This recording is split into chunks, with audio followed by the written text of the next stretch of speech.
Hello guys, अस्सलाम वालेकुम। This is Anas Ahmad and मैं आप लोगों का स्वागत करता हूँ मेरे चैनल द इन्फॉर्मेशन पे।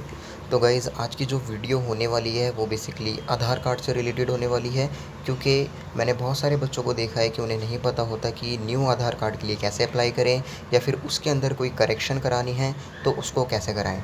तो यही सारी प्रॉब्लम्स को हम आज टैकल आउट करेंगे और मैं आपको बताऊँगा कि अगर आपको नया आधार कार्ड अप्लाई करना है तो वो कैसे कर सकते हैं, या फिर अगर आपको उसके अंदर कोई करेक्टनेस करानी है या फिर करेक्शन करानी है तो उसको कैसे किया जा सकता है। तो चलिए स्टार्ट करते हैं। तो सबसे पहले स्टेप क्या है कि आपको अपना गूगल खोलना है। गूगल खोलते ही आपको यहाँ पे आधार अपॉइंटमेंट लिख देना है। इसके लिखने के बाद आपके पास सबसे ऊपर ये साइट आ रही होगी, इसको आपको क्लिक करना है। क्लिक करने के बाद आप चले जाएंगे डायरेक्टली ऑफिशियल आधार कार्ड की वेबसाइट पे। तो यहाँ पे मैं आपको कुछ चीज़ें बताना चाहूँगा इसके बारे में।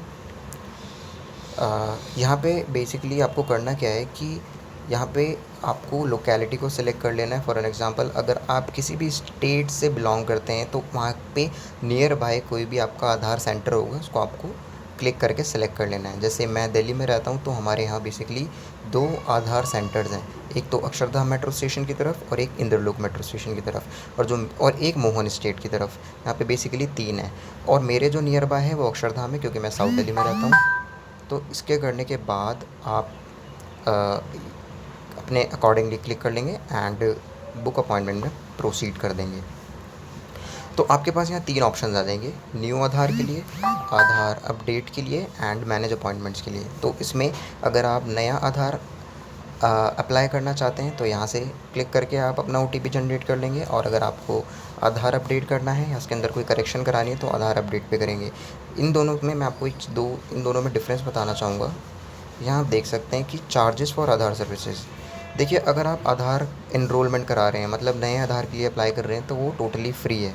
या फिर mandatory biometric update, MBO along with demographic update, ये बेसिकली कुछ अपडेशन होती हैं। जैसे फॉर एन एग्ज़ाम्पल, आप अपना नाम अपडेट कराना चाह रहे हैं या उसके अंदर कोई ऐसी चीज़ जो बेसिकली मैंडेटरी उन्हें आप क्या कहते हैं अपडेट कराना चाहते हैं, तो वो भी फ्री है।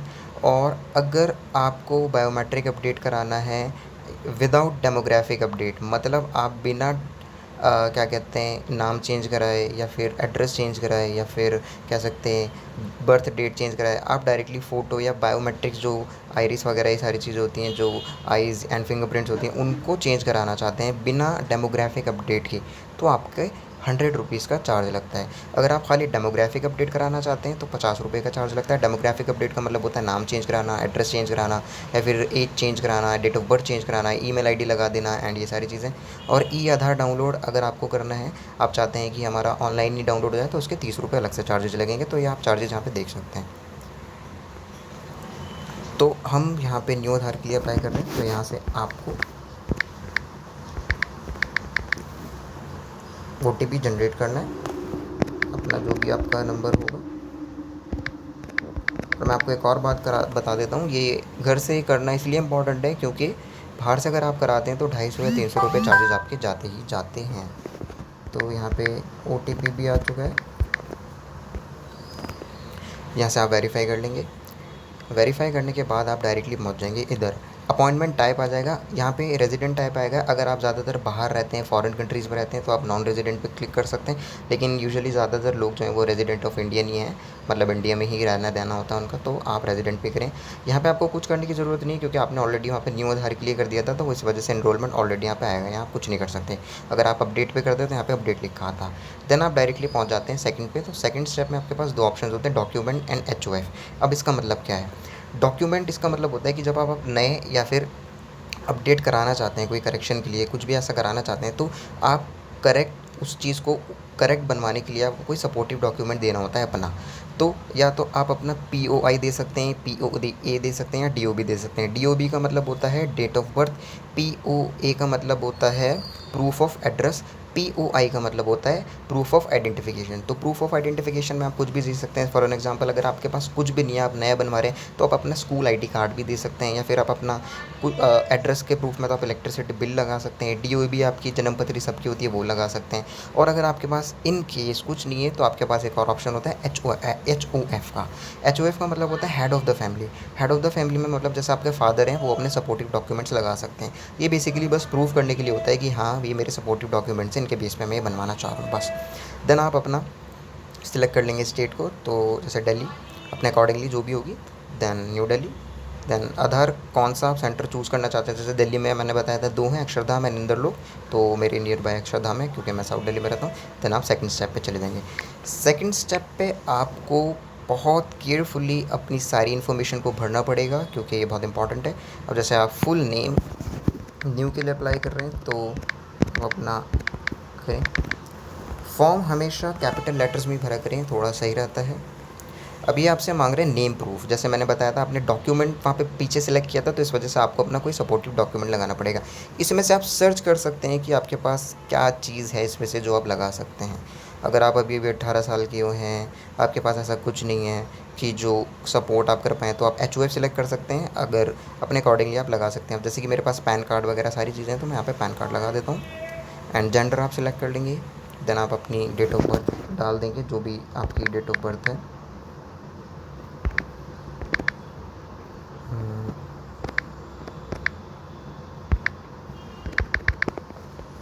डेट ऑफ बर्थ डालने के लिए आप अपना अब आपको DOB का वो देना पड़ेगा। तो बर्थ सर्टिफिकेट एक ऐसी चीज़ है जो सबके पास होती है।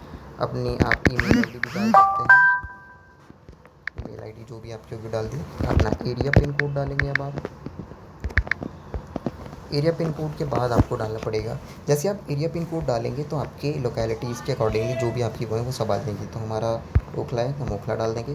पोस्ट ऑफिस भी वो अपने अकॉर्डिंगली डाल देगा और ये सारी चीज़ें भी ऑटो फिल्ड हो जाएंगी। तो आप इसको देख लेंगे। CO का बेसिकली मतलब होता है कि आपका गार्जियन कौन है। पहले इसको ऐसे लिखा जाता था जैसे वाइफ ऑफ हो गया, डॉटर ऑफ हो गया, सन ऑफ हो गया। तो इसमें आप डायरेक्टली कॉमन चीज़ यूज़ होती है CO, जिसका मतलब होता है केयर ऑफ। तो यहाँ पे आप अपने फादर का नाम डाल सकते हैं। अब यहाँ पे आपको अपने एड्रेस देने पड़ेंगे घर के, तो आप अपना एड्रेस दे दें जो भी है। एड्रेस एकदम करेक्ट होना चाहिए, ये डाल दिया। दैन आप अपना स्ट्रीट वगैरह डाल सकते हैं। ये गलत हो गया।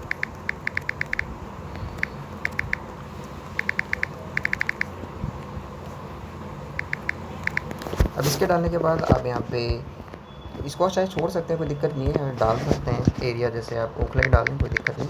अब आपको एड्रेस ऑफ प्रूफ देना होगा, ये सारी चीज़ें कि ये इसको सपोर्ट कर रहा है। तो उसके लिए सबसे बेस्ट है, सबसे कॉमन चीज़ है आपका इलेक्ट्रिसिटी बिल, जो बेसिकली हर जगह आपको मिल ही जाता है। तो यहाँ पे आप सर्च कर लेंगे कि इलेक्ट्रिसिटी बिल कहाँ है।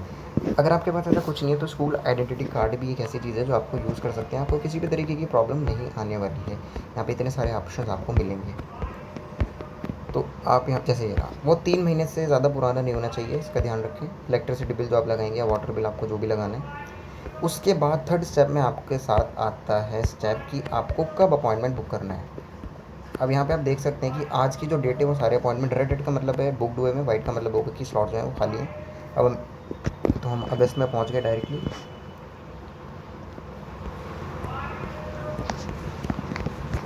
ये हम अगस्त में पहुँच गए, लेकिन हमें अगस्त में नहीं जाना था, हमें जुलाई में। जैसे आप 5 दिन के बाद आराम से देख सकते हैं। जैसे हम बुक कराना चाहते हैं फ्राइडे 24 तारीख को, तो देखिए यहाँ पे इतने सारे स्लॉट्स खाली हो गए।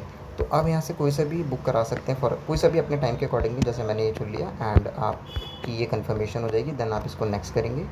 नेक्स्ट करने के बाद यहाँ पे आपको अपने फील्ड जो हैं वेरीफाई करने हैं कि आपने जो इन्फॉर्मेशन दी है वो सही है या नहीं। देन यहाँ पे आपको सबमिट क्लिक करना है। सबमिट क्लिक करते ही आपके पास मैसेजेस आ जाएंगे, आपका अपॉइंटमेंट बुक हो जाएगा। देन आपको वहाँ उस टाइम पे जाना होगा जो भी आपने वहाँ पे बुक किया होगा।